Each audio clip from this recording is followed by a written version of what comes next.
है, लोगों की मांग थी, लेकिन मैं ये कह रहा हूं कि अकेले बजट और जिलों से सरकार नहीं आने वाली जब तक तालमेल आपस में नहीं बैठेगा। जिन लोगों का जनाधार है उन लोगों को भरोसे में लेकर पार्टी में जिम्मेदारियां देकर उनको साथ नहीं लिया जाएगा, जब तक मैं समझता हूं कि पूर्ण रूप से जो हम लोगों को भरोसा है वो रिजल्ट के दिन वो हम खरा नहीं उतर पाएंगे। ये सब करना पड़ेगा, सब कुछ करना पड़ेगा। अकेले बजट के भरोसे सरकार वापसी नहीं करेगी जब तक तालमेल नहीं बैठेगा। जिन लोगों का जनाधार है उन लोगों को जिम्मेदारियां नहीं मिलेगी जब तक सरकार अकेले बजट के भरोसे नहीं आएगी। तो बजट और जिले ज्यादा महत्वपूर्ण। देखिए, जब एक ही पार्टी में दो तरह का व्यवहार होने लग जाएगा तो जनता में मैसेज अच्छा नहीं जाएगा। हम लोगों ने बगावत की, उसका खामियाजा हमने भुगता। सबने अपने पद गंवाए, मैंने अपना यूथ कांग्रेस का पद गंवाया, पायलट साहब पीसीसी से हटे और सब तरीके की कार्रवाई हुई। और हमने कभी भी उस समय का पूरा एपिसोड आप देख सकते हो कि गांधी परिवार और कांग्रेस हाईकमान को हमने कभी भी चैलेंज नहीं किया। लेकिन जो 25 तारीख की घटना हुई वो इस कांग्रेस के इतिहास में शर्मसार करने वाली घटना है। कुछ लोगों ने बेला फुसलाकर एक जगह लोगों को, एमएलएज को इकट्ठा किया कि हम इकट्ठे होकर सीएम हाउस जाएंगे अपनी बात को रखने के लिए, और फिर उनको स्पीकर के घर ले जाया जाता है। और इस्तीफे जिस तरह से स्पीकर साहब ने कोर्ट में अपना बयान रखा है कि इच्छा से नहीं दिए गए, तो ये किन लोगों ने दिए? कोई भी व्यक्ति कितना भी बड़ा हो, अगर पार्टी के हाईकमान का हमें लोगों में जिंदा रखना है भरोसा, तो कोई भी कितना भी बड़ा आदमी हो उसके खिलाफ कार्रवाई होनी चाहिए। और पायलट साहब ने, प्रताप सिंह जी ने, यहाँ की आप राजस्थान की जनता में पूछने जाओगे तो वो ये कहेंगे कि कांग्रेस कौन है, गांधी परिवार, खड़गे जी आला कमान है या कोई दूसरे पावर सेंटर बन गए। तो जिन लोगों ने ये अनुशासनहीनता करी है और जिन लोगों ने राजस्थान की कांग्रेस को, राजस्थान के हाईकमान को नीचा दिखाया है, उन लोगों के खिलाफ कार्रवाई होनी चाहिए। दोबारा सीएलपी बुलानी चाहिए, क्योंकि हमें 6 महीने 8 महीने बाद जाना है वापस चुनाव में।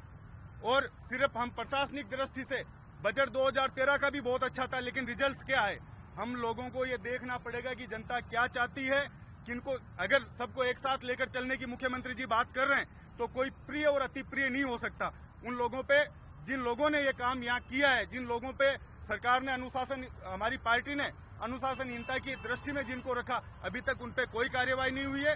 रंधावा जी ने एक दिन पहले ये बयान दिया कि हमने महेश जोशी जी पे इसलिए कार्रवाई की है कि वो उस 25 तारीख की घटना में शामिल थे, और दूसरे दिन इस तरीके का बयान आता है तो कांग्रेस पार्टी के लिए, आम जनता के लिए ऐसे मैसेज अच्छा नहीं है।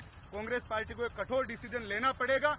कोई भी कितना भी बड़ा आदमी हो, जो पायलट साहब पे कार्रवाई हो सकती है, जिनका जनाधार इस राजस्थान में है, और पिछले 5 साल में जिस व्यक्ति ने अपनी गाड़ी और पैदल चलकर जनता के बीच जाकर सरकार को लाने का काम किया, उसके खिलाफ कार्रवाई हो जाती है। और दूसरी तरफ एक सौतेला व्यवहार होता है, वो कहीं भी पार्टी में और जनता के लिए अच्छा नहीं है। आपको लगता है कि बात तो सचिन पायलट ने कही है, आपको क्या लगता है? देखिए, सबसे पहले तो मैं यहाँ जो अपनी बात को रखने आया हूँ वो ये है कि 19 जिले नए राजस्थान में बने और लोगों में खुशी है।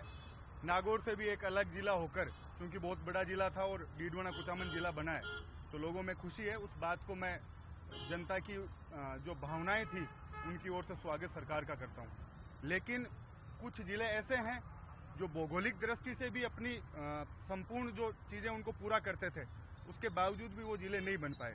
जैसे लाड़नू से लगता हुआ सुजानगढ़ जिला है।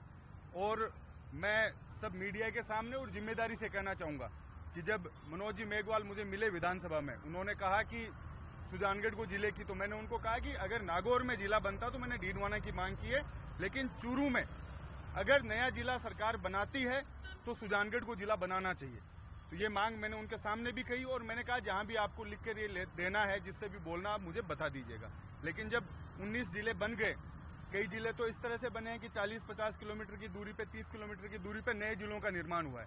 लेकिन जिस तरह से सुजानगढ़ की जनता में रोष है और चूरू से बहुत दूर सुजानगढ़ है, और आसपास की भौगोलिक दृष्टि को देखते हुए मैं ये समझता हूं कि अगर 50 जिले बने थे तो 51 बन सकते थे, और 51 तो हमारे यहाँ शुभ माना जाता है। तो सुजानगढ़ के साथ नाइंसाफी हुई है, उस पर सरकार को, सभी जो वहाँ के जनप्रतिनिधि है, जो वहाँ की जनता है, उनका भरोसा कायम रखने के लिए पिछले जब से जिलों की घोषणा हुई है, संपूर्ण सुजानगढ़ बंद है, हाईवे बंद है, लोगों में असंतोष है, उसको पूरा करने के लिए सरकार को ध्यान देना चाहिए।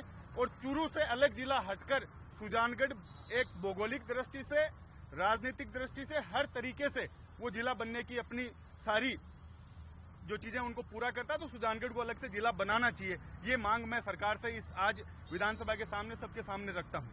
क्या लगता है सरकार तरीके से 30-30, 40-40 किलोमीटर पे जिले बने हैं और काफी जिले ठीक भी बने, कुछ राजनीतिक दृष्टि से भी बने हैं, लेकिन सुजानगढ़ का जो पैमाना है वो पूर्ण तरीके से संपूर्ण रूप से वो पूरा करता है। सुजानगढ़ को जिला बनाना चाहिए, ये मांग मैं रखता हूँ। मुकेश भगत जी, सचिन पायलट ने वापस से